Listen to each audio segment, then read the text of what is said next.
Buenas noches, amada familia. Hoy sábado 11 de julio, nuestro segundo sábado del mes, vamos a seguir con la propuesta de escudriñar la carta a los Romanos. El sábado pasado iniciamos con el capítulo 14, versículo 1 al 12, y hoy culminamos este capítulo 14 con los versículos 13 al 23. Para ello vamos a pedirle a Dios la llenura de su Santo Espíritu, de manera que Él tome el control de nuestros sentidos. Y podemos decir así: amado Dios, gracias por esta noche de bendición, gracias por este medio tecnológico que nos acerca, gracias aún por este material que sirve de repaso, que nos alienta, que nos da lucidez acerca de la intención original de la redacción de esta carta por parte de Pablo, tu siervo útil, a su audiencia original, y lo que hoy confronta en nuestro corazón como cristianos modernos, como aquellos que ciertamente no estamos dentro de ese contexto histórico, pero adecuado a nuestras realidades personales y sociales. Amado Dios, tu palabra redarguye eficientemente, eficazmente, amado Dios. Gracias por este encuentro de bendición, gracias por la proclamación de tu palabra, que penetra lo profundo de nuestro ser y no volverá vacía, sino que cumplirá el objetivo por el cual salió de tu boca. De la misma manera, amado Dios, te oro de manera personal para que no me distraiga ni a derecha ni a izquierda, de manera que cumpla integralmente la proclamación por el cual has establecido, el objetivo por el cual has establecido tu palabra en esta noche ante esta audiencia, ante tu pueblo que te ama y que reafirma que le pertenece a Jesucristo. Amado Dios, que tu Santo Espíritu nos llene por completo.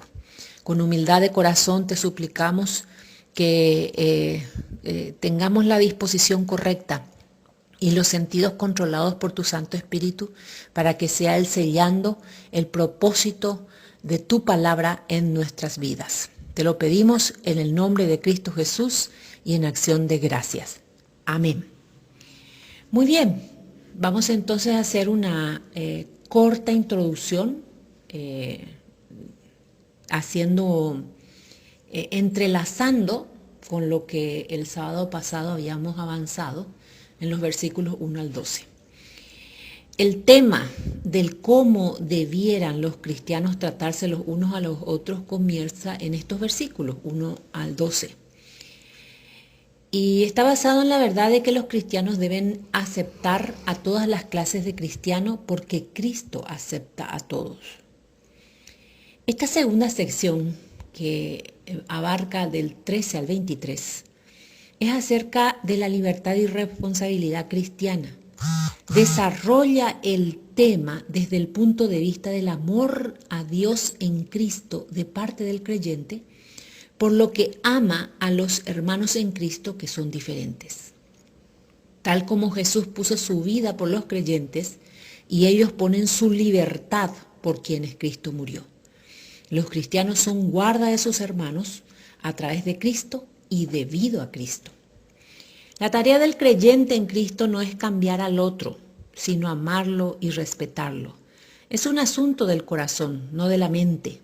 Dios ama, acepta y ha dado a su Hijo por toda la humanidad. Acceden a los beneficios de la salvación los que creen en este plan de Dios a través de Jesucristo. Dicho esto, entonces, como introducción, vamos a dar lectura integral de los versículos que hoy vamos a escudriñar, del 13 al 23, para ver qué nos plantea Pablo en aquella época y que hoy es integralmente aplicado a nuestra situación actual. Dice así entonces en la versión Reina Valera, del versículo 13 al 23, la carta a los Romanos capítulo 14. Así que ya no nos juzguemos más los unos a los otros, sino más bien decid: decidid no poner tropiezo u ocasión de caer al hermano. Yo sé y confío en el Señor Jesús que nada es inmundo en sí mismo, mas para el que piensa que algo es inmundo, para él lo es. Pero si por causa de la comida tu hermano es contristado, ya no andas conforme al amor. No hagas que por la comida tuya se pierda aquel por quien Cristo murió. No sea pues vituperado vuestro bien, porque el reino de Dios no es comida ni bebida, sino justicia, paz y gozo en el Espíritu Santo. Porque el que en esto sirve a Cristo agrada a Dios y es aprobado por los hombres. Así que sigamos lo que contribuye a la paz y a la mutua edificación. No destruyas la obra de Dios por causa de la comida. Todas las cosas, a la verdad, son limpias. Pero es malo que el hombre haga tropezar a otros con lo que come. Bueno es no comer carne, ni beber vino, ni nada en que tu hermano tropiece o se ofenda o se debilite. ¿Tienes tu fe? Tenla para contigo delante de Dios. Bienaventurado el que no se condena a sí mismo en lo que aprueba. Pero el que duda sobre lo que come es condenado, porque no lo hace con fe, y todo lo que no proviene de fe es pecado. Palabra de Dios. Este versículo 13 inicia con una prohibición, por lo que cabe la pregunta para meditar sobre nuestros actos cotidianos. ¿Debemos como cristianos juzgarnos los unos a los otros? Este tema debe ser tratado de dos maneras. Primero, debe ser tratado de dos maneras según los creyentes son amonestados a, en primer lugar, no juzgarse los unos a los otros. Ahí ustedes tienen en la diapositiva, no vamos a escudriñar, pero yo les dejo de tarea. La formación en la vida cristiana con base bíblica requiere esfuerzo, requiere perseverancia, requiere disciplina, requiere permanencia. Entonces les dejo escrito ahí en la diapositiva del video estos versículos bíblicos, porque aquí hay una tensión bíblica, es que es importante escudriñar, que es importante con la participación primaria del Espíritu Santo formarnos en un criterio con base bíblica. Y eso es un esfuerzo individual que se va a revertir en la colectividad cristiana, que podemos alentarnos uno a otro, pero es irreemplazable ese esfuerzo individual. Dicho eso, entonces, ahí están los versículos bíblicos en donde los creyentes son amonestados en primer lugar a no juzgarse los unos a los otros. Les ruego que escudriñen. Mateo 7 del 1 al 5, Lucas 6, 37 y 42, Romanos 2 del 1 al 11, Santiago 4 del 11 al 12. Y en segundo lugar, los creyentes son amonestados a evaluar a sus líderes. Evaluar. Dejo ahí constancia también en la diapositiva los versículos a escudriñar. Mateo 7, versículo 6 y versículo 15 al 16. Primera de Corintios 14, 29. Primera de Tesalonicenses 5, 21. Primera de Timoteo 3 del 1 al 13. Y Primera de Juan 4 del 1 al 6. Les animo a que hagan la tarea y reafirmen el criterio según lo que escudriñen en la palabra de Dios. El siguiente criterio para la correcta evaluación puede ser de ayuda. En primer lugar, la evaluación debe ser hecha con el propósito de afirmar o fortalecer. Primera de Juan 4:1. También aquí les dejo de tarea el escudriñar. Los versículos bíblicos, de acuerdo a las afirmaciones que voy leyendo, están en la diapositiva del video. Hay tarea, necesitamos esforzarnos para dejar de ser, para ser diligentes en nuestra incursión bíblica. Y no solamente que otros nos cuenten y que otros interpreten. Eso no está bien. Es bueno la pluralidad de ideas y la mutua edificación en la iglesia de Jesucristo. Pero no podemos seguir como cristianos, como creyentes en Cristo, tener el anhelo de que otros nos cuenten, de que otros nos mastiquen y nos den todo masticadito. Sirve para la mutua edificación, pero recuerden que daremos cuenta de nuestras acciones y nuestras motivaciones ante el tribunal de Cristo. Entonces es importante identificar la motivación que tenemos en nuestro corazón. Les animo a que escudriñen la palabra de Dios. Retomo, el siguiente criterio para la correcta evaluación puede ser de ayuda. En primer lugar, la evaluación debe ser hecha con el propósito de afirmar o fortalecer. Primera de Juan 4:1. La evaluación debe ser hecha con humildad y gentileza. Gálatas 6:1. La evaluación no debe enfocarse en asuntos de preferencia personales. Eso lo estamos tocando ahora acá en Romanos 14 y ya desde el versículo 1 estamos hablando acerca de ello. Y la evaluación debe identificar a aquellos líderes sin reproche dentro de la iglesia o de la comunidad. En 1 Timoteo capítulo 3. Hay un aspecto corporativo del cristianismo. Somos guarda de nuestros hermanos, motivadores de ellos y amigos. Es la familia de la fe. El entendimiento de los creyentes de las verdades espirituales proviene de su relación con Cristo a través del Espíritu Santo y se debe vivir a la luz de dicho entendimiento. Los creyentes deben evaluar sus acciones por sus conciencias. Aun si se está mal informado acerca de un asunto o acción, se debe caminar en la luz que posee delante de Dios. No se debe juzgar a otros creyentes por la luz que los otros poseen. Lo que realmente determina nuestro estilo de vida es el amor, no nuestros derechos. Es la responsabilidad y no nuestra libertad. La libertad de algunos cristianos no debería causar la destrucción de otros cristianos. Esto no se refiere a la pérdida de la salvación, sino a la pérdida de paz, seguridad y ministerio efectivo. Si las acciones del creyente no provienen de la fe, entonces son pecado. La libertad puede fácilmente convertirse en libertinaje. La vida corporativa del cuerpo de Cristo es más valiosa que el ejercer las libertades personales. En el versículo 17 dice, el reino de Dios. Es el único uso de esta frase en Romanos. Es sí un tema frecuente en cuanto a la prédica de Cristo en su ministerio terrenal. El reino de los cielos es una realidad en el aquí y ahora, así como la consumación futura.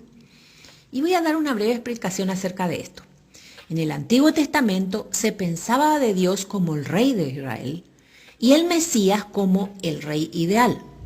Con el nacimiento de Cristo en Belén, el reino de Dios entró a la historia de la humanidad con poder nuevo y redención.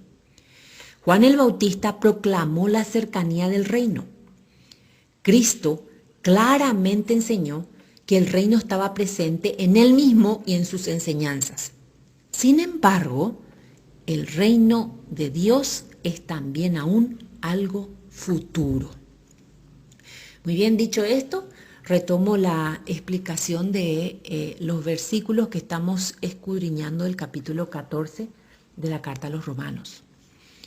Los creyentes que autolimitan su libertad por causa de los hermanos débiles, en realidad le están haciendo un servicio a Cristo mismo. No hay mejor manera de afirmar nuestro amor por Cristo que amando, cuidando y protegiendo a aquellos por quienes Cristo murió. El amor cristiano debe abrir la puerta para ministrar y testificar a la comunidad inconversa. Vamos a fijarnos lo que nos dice 2 Corintios capítulo 8, versículo 21 acerca de esto.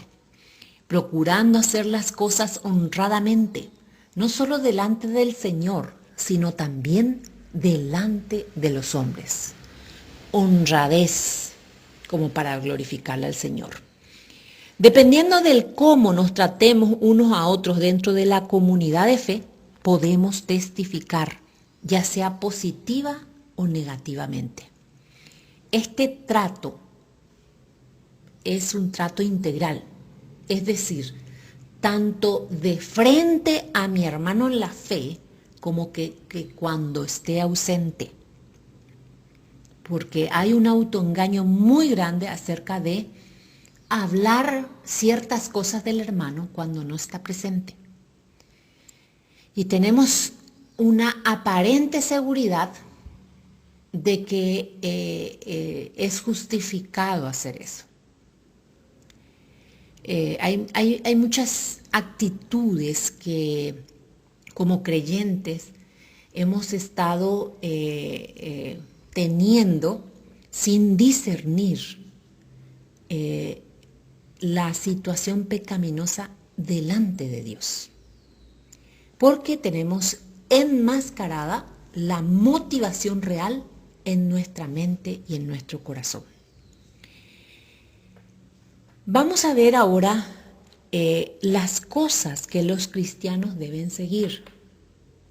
También les dejo ahí 7 cosas que se menciona que los cristianos deben seguir con su respectivo respaldo bíblico. En esta prédica les dejo mucha tarea porque es necesario permitir que la palabra de Dios exponga la condición real de nuestro corazón ante ciertos hábitos muy enmascarados con aparente religiosidad o piedad. Dicho esto, paso a enlistar las cosas que los cristianos deben seguir. La hospitalidad, eso tenemos en Romanos 12:13. Las cosas que contribuyen a la paz y la mutua edificación de los creyentes, Romanos 14:19. El amor, 1 Corintios 14:1. El ser cada vez más como Cristo, Filipenses 3:12 y 14. Lo que es bueno unos para con otros y para con todos, 1 Tesalonicenses 5:15.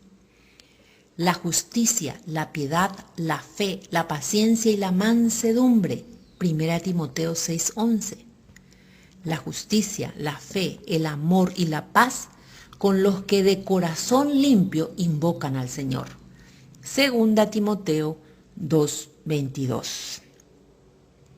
Los cristianos fuertes pueden limitarse a sí mismos en amor para sus hermanos o hermanas cristianos y personas no cristianas que están buscando la verdad. Esta autolimitación puede ser en lo cultural, en lo regional o nacional, o en hábitos que corresponden a su congregación. Esta es una reafirmación de que un creyente debe vivir a la luz de su conciencia guiada por el Espíritu Santo sin abusar de la fe de su compañero en la fe. Finaliza este bloque en el versículo 23 afirmando: y todo lo que no proviene de fe es pecado. En áreas bíblicas ambiguas, porque en la lista todo lo que no proviene de fe, no hay una exactitud, se presenta ambigua. Entonces, en las áreas bíblicas ambiguas, el pecado es una violación de nuestra conciencia, no una violación de la ley. Debemos andar en la luz que tenemos siempre, estando abiertos a más luz si proviene de la Biblia y del Espíritu Santo. El entendimiento de los creyentes de la voluntad de Dios debe determinar sus acciones. Es posible que cristianos maduros sostengan diferentes puntos de vista en asuntos ambiguos bíblicos, y sin embargo, ambos podrían estar dentro de la voluntad de Dios. De manera personal, amada familia, el capítulo 14 ha traído mucha luz en asuntos que no los tenía muy claro en mis acciones cotidianas. Para mí una gran bendición la verdad revelada de su palabra. Y yo anhelo profundamente que también esto, como muchos capítulos de esta carta a los romanos que ya hemos pasado, causen ese impacto revelacional a sus corazones. También hay situaciones en las que no logramos comprender a cabalidad. Definitivamente no es por la ineficacia de la palabra de Dios, sino de pronto hay situaciones en nuestra mente, en nuestro corazón, que podrían resultar barrera. Es una posibilidad. Pero la humillación del corazón, la humildad de nuestra disposición, de que la palabra haga conforme a lo que Dios establece en nuestras vidas, siempre trae muchos beneficios. Quería hacerles este comentario porque gratamente siempre la palabra me causa impresión, una buena impresión. Y es mi anhelo que ese poder vivificador de la palabra se multiplique en cada oyente. Vamos a orar, linda familia, con respecto a este bloque final del capítulo 14. Bendito Dios, te damos muchas gracias por tu palabra viva. En el versículo 13 nos reafirma la prohibición de juzgarnos los unos a los otros. Sin embargo, hay la amonestación de evaluar a nuestros líderes.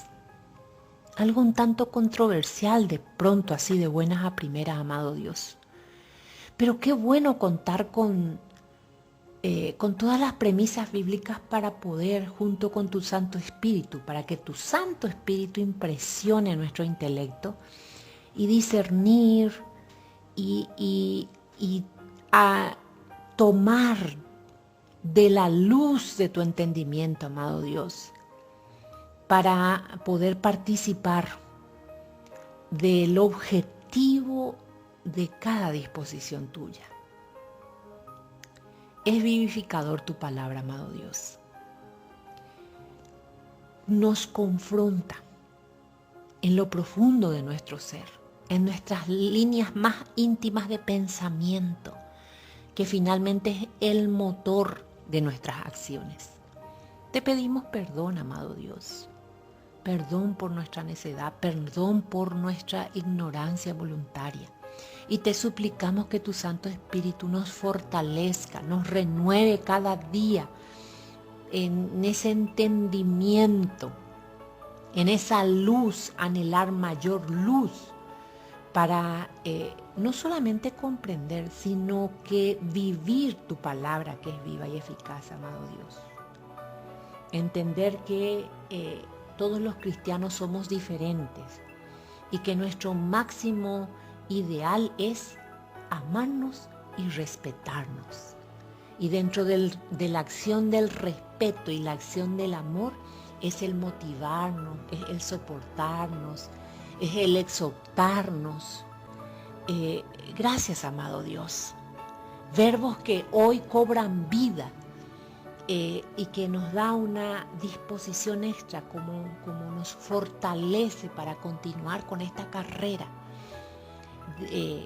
en la senda de Jesucristo, marcada por Jesucristo, colaborando en ese proceso maravilloso que el Espíritu Santo nos somete desde que hace de nuestro cuerpo su templo, la santificación, para participar de tu santidad y poder verte, amado Dios.